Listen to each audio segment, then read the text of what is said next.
bienvenue dans Game Center. Les chanceux qui ont pu aller au Japon sont peut-être tombés dans certaines salles sur des bornes génériques équipées de prises casque. Alors ces installations sont pour la plupart réalisées par les gérants eux-mêmes, ainsi les joueurs ne sont pas dérangés par le bruit ambiant et peuvent pleinement profiter du son du jeu. Ces installations sont très utiles, mais surtout très simples à réaliser. Suivez le guide.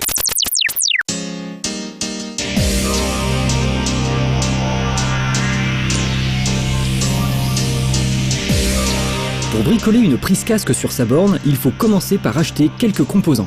Une prise jack mâle, une femelle, un port JAMA, une lamelle, du fil et surtout un petit amplificateur alimenté en 12 volts. Grâce à lui, on pourra régler le son de la prise casque sans perte de qualité. Celui que nous utilisons aujourd'hui est en kit, la première chose à faire est donc de le monter. Pas besoin d'être un as de la soudure, il suffit de suivre le mode d'emploi pas à pas en faisant notamment attention à la polarité des composants.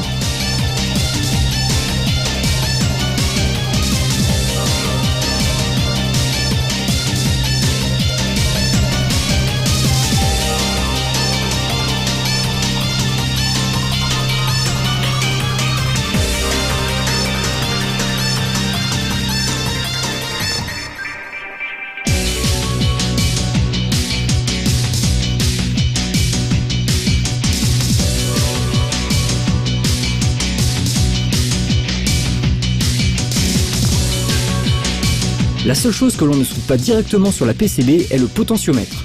Si vous souhaitez pouvoir régler le volume à tout moment, il est préférable de le relier par des câbles pour pouvoir le mettre où on veut.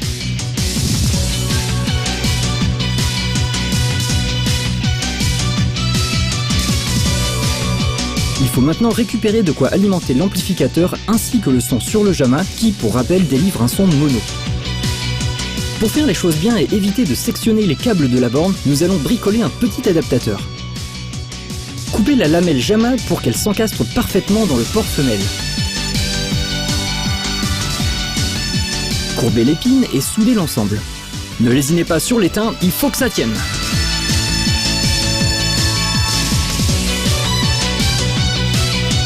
Une fois terminé, on peut aisément souder sur la lamelle pour récupérer ce dont on a besoin. Afin d'alimenter l'amplificateur sans passer par une prise secteur, prenez le 12 volts qui se situe sur la pin 6 et la masse sur les pins 1 et 2.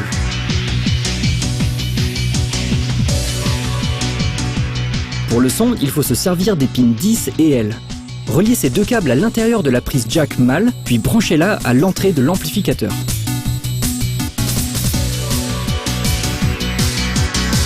La dernière étape consiste à relier la prise jack femelle au bornier de l'ampli.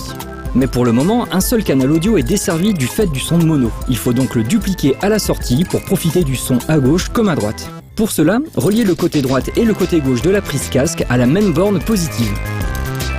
Et voilà, c'est terminé. Branchez le tout et placez l'ampli sous le panel. Pour ceux qui ne voudraient pas abîmer leur borne, fixez la prise casque et le potentiomètre dans une petite boîte de façon à pouvoir poser cela de façon classieuse sur le panel. Enfin, pour ceux qui n'ont pas froid aux yeux et qui veulent faire dans le durable, vous pouvez percer le panel pour y encastrer directement la prise et le potentiomètre.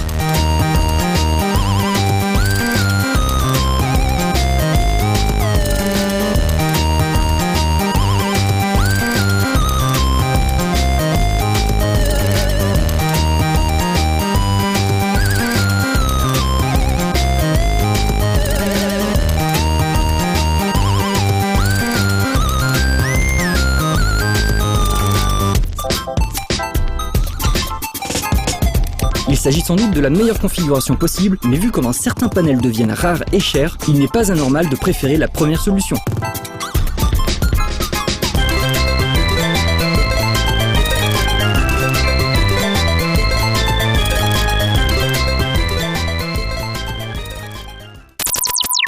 Voilà, comme vous avez pu le constater, c'est très simple et surtout ce n'est pas cher.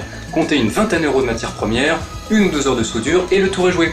Merci à Anatole de la salle Arcade Street qui a équipé ces 3 bornes de shoot'em up de ce dispositif. Jouer là-bas est un vrai régal. Sur ce, scorez bien et rendez-vous dans 2 semaines pour le prochain numéro de Game Center.